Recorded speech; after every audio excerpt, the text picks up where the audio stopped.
So Jerry gave a terrific introduction, and like everyone, we're thrilled you're here, and I've come to know you through some of our time together. We're thrilled that some of your board, and Carol, I meant to say it's wonderful to see you. I'm sorry George isn't with you, but Carol and George Bauer, you might remember, won our annual dinner, our annual leadership award a couple of years ago, the first ever couple to win that award. So it's just a treat to see you out late at night to encourage Michael and.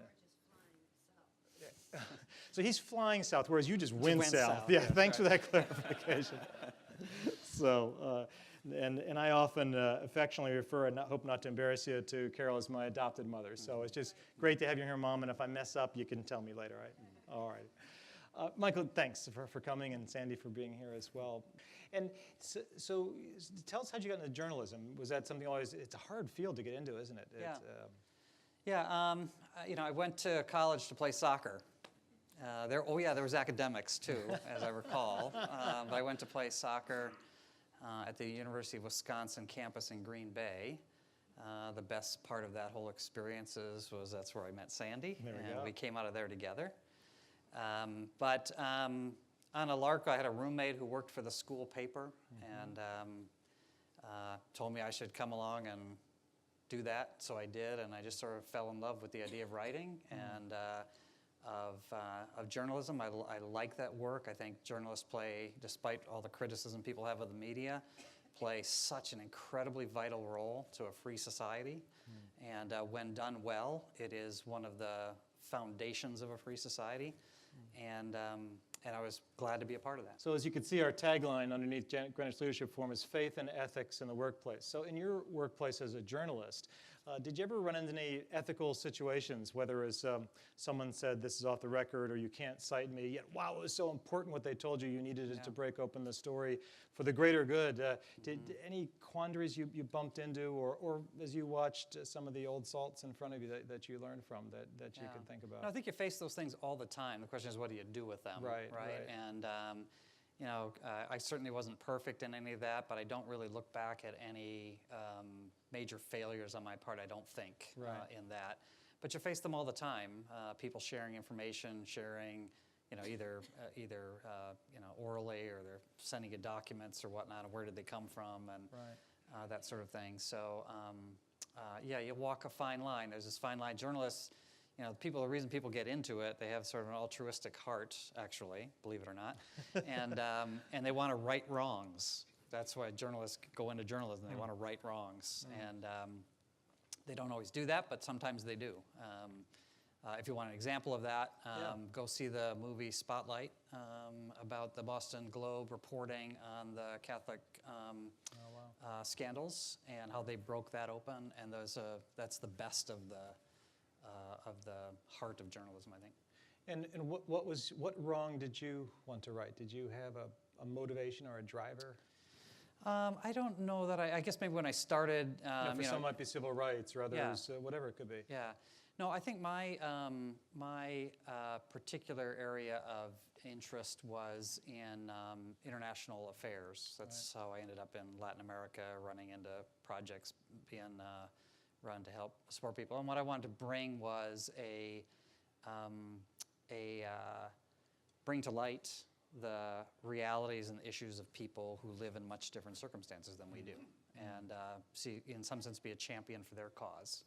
And so, if I think about that and the work that I did as a journalist doing that, and I think about what I'm doing now, it's not a whole lot different, really. We're trying to bring to light to the reality of people who live and are oppressed by poverty and disease and war and conflict, and do something about it. And part of doing something about it is to let all of you and others know about it, and let us know in our comfortable lifestyles that it isn't all like this. So as back in my IBM days, we would talk about feeds and speeds. Give us some statistics about the scope and scale of your operation, because some in the room will know, but it's really extraordinary, the number of countries you're in, your budget. Just give us some scale, if you will. Sure. So AmeriCares was founded in 1979, so we've been around for a long time in New Canaan and now in Stamford. We, every year, reach programs in about 90 countries.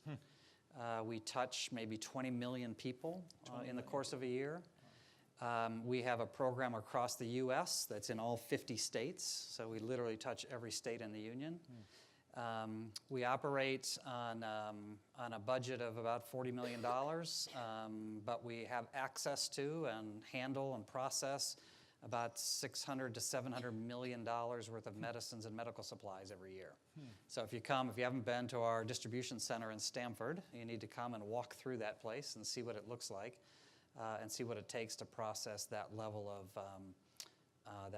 work. And so there's a lot of big numbers we can talk about, but I also like to talk just about impact. So just to make two quick little stories. Give a story or two. Two quick little stories I just heard this week. So at our staff meeting on Monday, we have what we call a mission moment, where somebody in our program team shares a story of one person that's been benefited by our work.